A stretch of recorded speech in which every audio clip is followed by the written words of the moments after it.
Assalamualaikum warahmatullahi wabarakatuh. Oke, kali ini saya akan membahas terkait dengan VOC atau pathway terkait dengan penyakit CA mamai atau kanker payudara. Baik, sebelum kita bahas lebih lanjut terkait dengan apa itu CA mamai atau bagaimana penyebabnya dan bagaimana perjalanan penyakitnya, saya jelaskan singkat dulu apa itu kanker payudara ya. Dari kanker payudara itu adalah tumor ganas yang ada di payudara ya.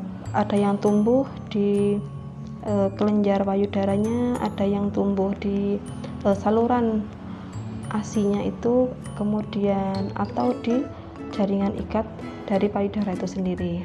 Nah, oke, saya lanjut dengan perjalanan penyakit dari kanker payudara itu ya. Jadi di sini banyak penyebab dari kanker payudara itu sendiri ya. Di sini kita bahas satu-satu dari penyebab pertama. Yang pertama yaitu adanya terapi hormon pengganti atau KB hormonal ya. KB hormonal itu banyak macamnya ya. Ada yang KB suntik, ada yang KB pil ya. Dan terapi pengganti hormon itu berpengaruh pada terjadinya kanker payudara. Adanya penggunaan hormon KB ya. Hormon yang ada di KB itu bisa meningkatkan hormon progesteron dan juga ada terjadi peningkatan hormon estrogen ya. Nah, karena dua hormon inilah yang sangat berpengaruh di tubuhnya perempuan ya. Pada peningkatan hormon progesteron ya, maka pun juga terjadi kadar progesteron dalam tubuh akan meningkat ya. Kemudian diikuti dengan adanya reseptor progesteron itu sendiri dan adanya IGF ya. Pada akhirnya menyebabkan adanya induksi transkripsi dari gen itu sendiri, sehingga terjadilah mutasi gen BRCA1, gen BRCA2, HER atau NEU dan DS2. Nah, gen-gen inilah yang menyebabkan adanya hiperplasi sel payudara. Ya, mutasi gen ini disebabkan karena adanya peningkatan hormon progesteron. Selain peningkatan hormon progesteron, maka juga terjadi peningkatan hormon estrogen, yang mana jika terjadi peningkatan hormon estrogen ini ya, hormon estrogen ini akan berikatan dengan reseptor estrogen itu sendiri, sehingga meningkatkan aktivitas ya, CYP17 dan CYP19, sehingga terjadi gangguan ya di splicing mRNA, sehingga terjadi hiperplasi sel payudara. Faktor yang lain selain terapi hormonal atau KB hormonal, faktor lain yaitu menstruasi yang dimulai kurang dari 12 tahun,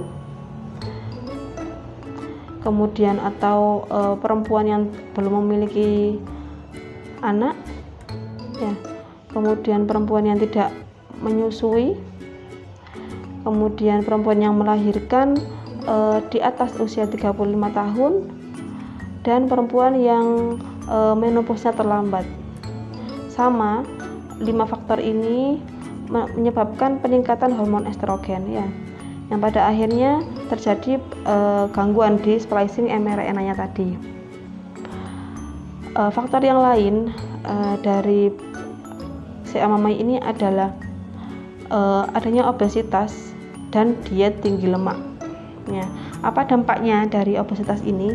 Yaitu terjadi peningkatan lemak tubuh, pasti lemak tubuh akan semakin banyak. Kemudian terjadi penurunan protein pengikat estrogen atau namanya SHGB ya. Karena protein pengikat estrogennya menurun, dampaknya apa? Maka estrogennya meningkat ya. Jika estrogen meningkat, maka alurnya sama dengan yang sebelumnya tadi ya. Ada peningkatan hormon estrogen, estrogennya meningkat dan berikatan dengan reseptornya, sehingga terjadi splicing, mRNA-nya terganggu ya. Dampaknya pada hiperplasia sel payudara sama. Faktor selanjutnya yaitu riwayat tumor jinak atau trauma. Jadi pada perempuan yang sebelumnya sudah punya atau pernah mempunyai tumor jinak atau post-op ya, sudah selesai operasi tumor jinak atau ada trauma di daerah payudaranya, maka akan terjadi regenerasi sel yang abnormal ya. Akan terjadi perbaikan sel dari sel payudara itu karena dampak adanya tumor ya. Sel akan terus beregenerasi sehingga regenerasinya abnormal, semakin banyak maka dia akan hiperplasia juga sel payudaranya. Kemudian terpapar karsinogenik ataupun terpapar radiasi yang mana akan mempengaruhi gen dari yang ada di tubuhnya kita. Apa dampaknya? Ada mutasi gen tumor supresor P53 ya. Ini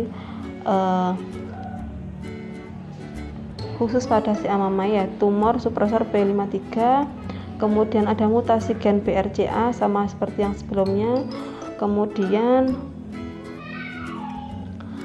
ada pula pada riwayat keluarga-keluarga yang mempunyai si amamai, maka cabang pendek kromosom 17 akan abnormal ya, sehingga bisa menyebabkan hiperplasia sel payudara. Kemudian pada perempuan yang meminum alkohol ya, tentunya banyak minum alkohol, maka akan terjadi yang namanya hiperinsulinemia ya, tingginya kadar insulin dalam darah, yang mana hiperinsulinemia ini akan merangsang faktor pertumbuhan jaringan payudara ya. Karena faktor pertumbuhan jaringan payudaranya ini terangsang, maka lesi prakanker yang sudah dorman, sudah tidur ya, sudah tidak aktif, maka dia akan aktif kembali ya. Dengan adanya beberapa faktor tersebut, banyak faktor di sini, maka menyebabkan adanya hiperplasia sel payudara ya. Hiperplasia sel payudara ini lama-kelamaan akan menjadi kanker payudara itu sendiri. Kemudian jika sudah terjadi kanker payudara, apa yang akan terjadi di tubuh kita? Nah, yang pertama pasti ada massa di jaringan payudara. Namanya juga ada massa, maka tubuh akan menganggap bahwa massa itu adalah benda asing, sehingga terjadilah mekanisme pertahanan diri oleh tubuh. Berupa apa? Berupa reaksi inflamasi. Nah, reaksi inflamasi ini yang pertama maka akan terjadi pengeluaran mediator inflamasi ya. Hampir sama dengan video-video saya sebelumnya terkait dengan reaksi inflamasi, bisa dilihat di video saya tersebut ya. Kemudian apa saja mediator inflamasi itu? Yang pertama prostaglandin dan nitrit oksid, yang mana dua mediator ini akan mempengaruhi vasodilatasi pembuluh darah ya, sehingga terjadilah pembengkakan atau tumor ya. Kemudian ada kemokin, sel darah akan menuju ke jaringan yang sakit. Karena yang sakit adalah payudara, maka sel-sel darah itu akan menuju ke payudara tersebut, sehingga mengalami hiperemi atau kemerahan. Sehingga gejala yang tampak adalah kemerahan pada payudara. Kemudian mediator yang lain yaitu ada histamin, serotonin, dan bradikinin yang dapat meningkatkan permeabilitas vaskuler. Ya, karena permeabilitas vaskulernya meningkat sehingga terjadi pula cairan-cairan interstitial bisa masuk ke pembuluh darah sehingga akan terjadi peningkatan darah di pembuluh darah. Ya.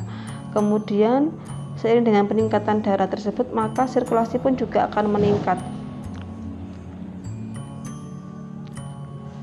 Nah, karena pada dasarnya darah itu sudah panas ya Kak.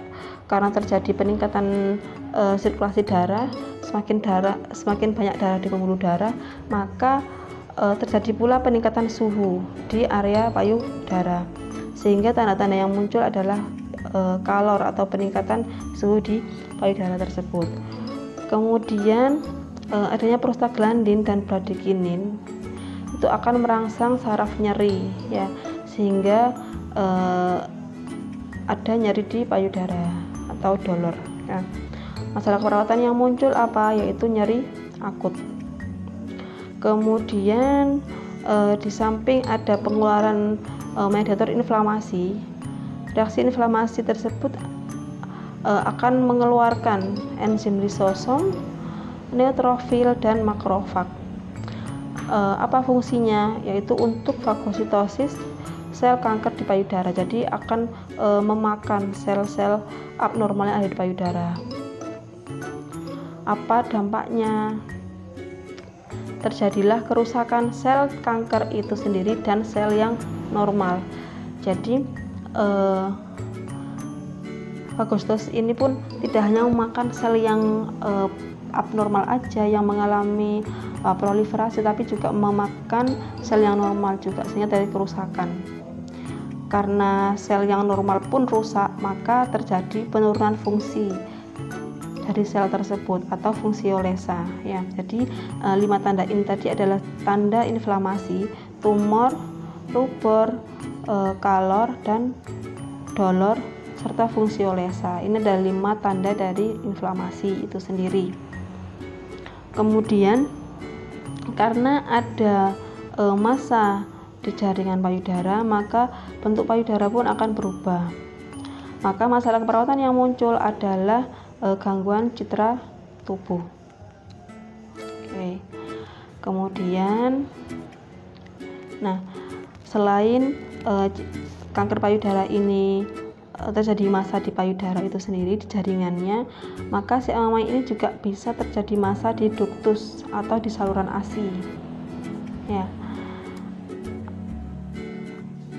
Kemudian karena ada massa di saluran ASI, maka sel kanker itu pun bisa berkembang di sepanjang duktus atau di sepanjang kelenjar ASI itu sampai di puting ya. Kemudian akan terjadi pula respon inflamasi sama ya, terjadi nyeri di puting juga. Masalah perawatannya nyeri akut sama seperti yang tadi. Kemudian ada aktivitas lisosom, neutrofil, dan makrofag yang mana nanti akan menghasilkan pus atau sekret ya. Karena ini terjadi proliferasinya di saluran ASI, maka sekret atau pus itu akan mengalir di putingnya ya, sehingga nanti puting itu akan mengeluarkan nanah ya, akan mengeluarkan nanah dan berbau. Masalah perawatannya pun gangguan citra tubuh. Oke. Selain itu, karena ada respon peradangan tadi ya, terjadi pula peradangan di kulit payudara ya. Kenapa kok sampai kulit payudara? Karena kita tahu bahwa saluran duktus sampai puting itu banyak salurannya. Dari kelenjar ASI ya, kelenjar ASI itu sampai ke puting itu banyak saluran-salurannya, sehingga ketika terjadi peradangan di saluran ASI maka berefek juga pada kulit payudara ya. Kulit payudara menjadi merah, gatal-gatal, dan juga pecah-pecah. Masalah keperawatannya yaitu gangguan rasa nyaman.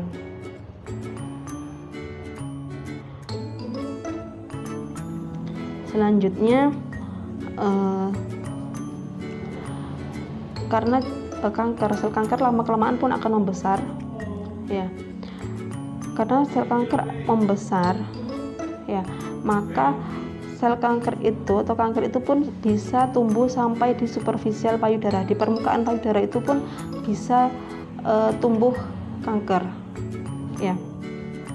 Kemudian sekarang sampai payudara, maka bisa terjadi pecah. Jadi sel kanker atau kanker itu yang ada di payudara itu pecah sampai ke permukaan, ya. Karena pecah, maka pembuluh darah pun yang ada di payudara akan pecah, ya. Ketika pendarahan itu akan terus keluar, pembuluh darah pecah, terjadi perdarahan, maka dampaknya pasien akan mengalami anemia, ya. Ini kebalik, pembuluh darah pecah dulu kemudian anemia. Nah, masalah perawatan yang muncul di sini apa? Intoleransi aktivitasnya ini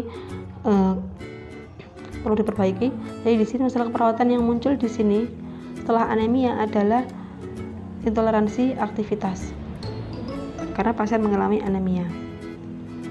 Kemudian karena terjadi pecah di permukaan tadi itu, maka terjadi luka terbuka pada payudara itu sendiri. Terjadi kerusakan jaringan payudara, sehingga masalah perawatan yang diambil yaitu kerusakan integritas kulit.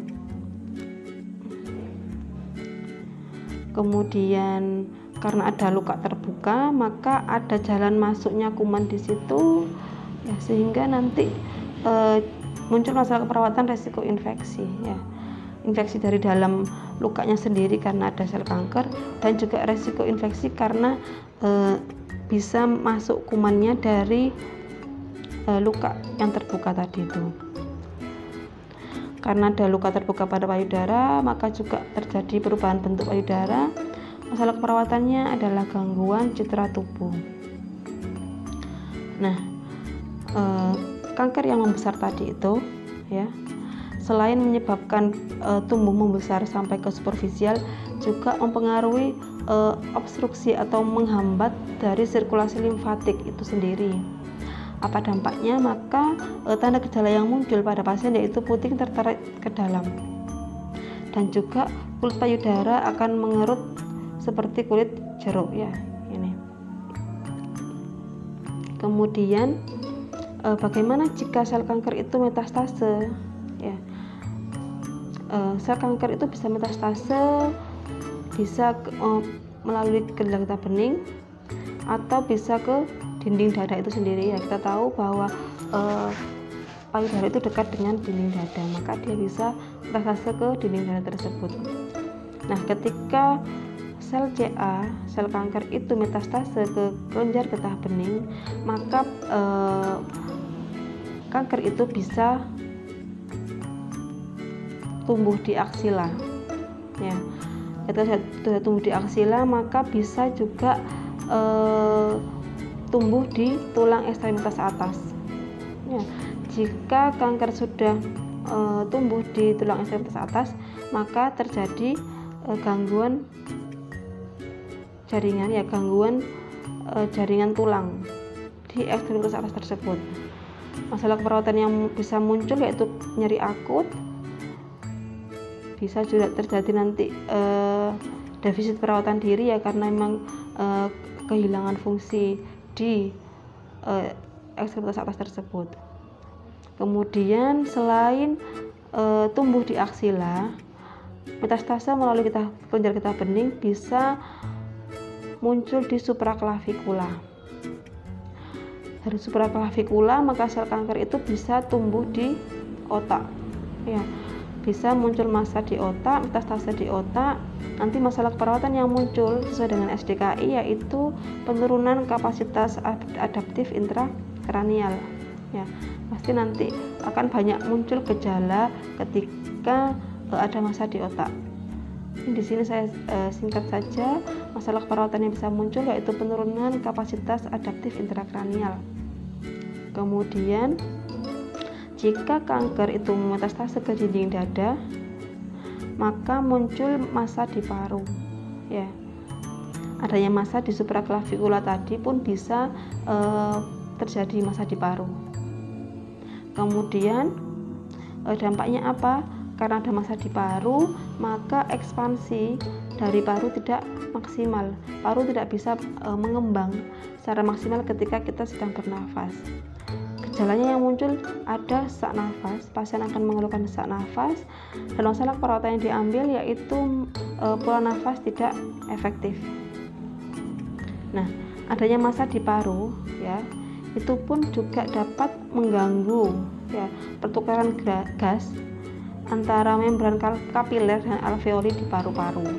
Ya, karena terjadi gangguan pertukaran gas,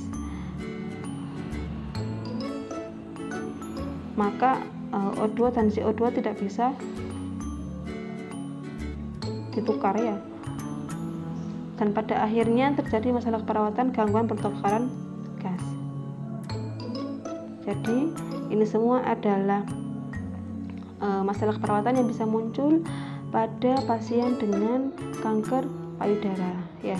Ada gangguan pertukaran gas, ada pola nafas tidak efektif, ada penurunan kapasitas adaptif intrakranial, ada nyeri akut ya. Ini masalah perawatan jika ditemukan metastase dari sel kanker tersebut ya. Masalah perawatan yang lain yang bisa muncul yaitu gangguan citra tubuh, ada resiko infeksi, ada kerusakan integritas kulit, ada intoleransi aktivitas, kemudian ada gangguan rasa nyaman, sama gangguan citra tubuh, dan nyeri akut ya. Jadi mungkin itu penjelasan terkait dengan web of caution dari JA Mammae atau kanker payudara. Jadi prinsipnya ketika kita mempelajari suatu penyakit, ketika kita sudah bisa mempelajari web of caution-nya secara rinci, secara jelas, maka kita bisa menguasai semua, menguasai dari tanda gejalanya, menguasai dari masalah perawatannya, sehingga kita tidak pakai menghafal ya. Kita perlu hanya memahami dari perjalanan penyakit tersebut dan kita analisis sesuai dengan patofisiologi tadi, seperti itu. Mungkin itu cukup. Saya akhiri untuk penjelasan web of caution kanker payudara. Semoga memberikan manfaat. Saya akhiri. Assalamualaikum warahmatullahi wabarakatuh.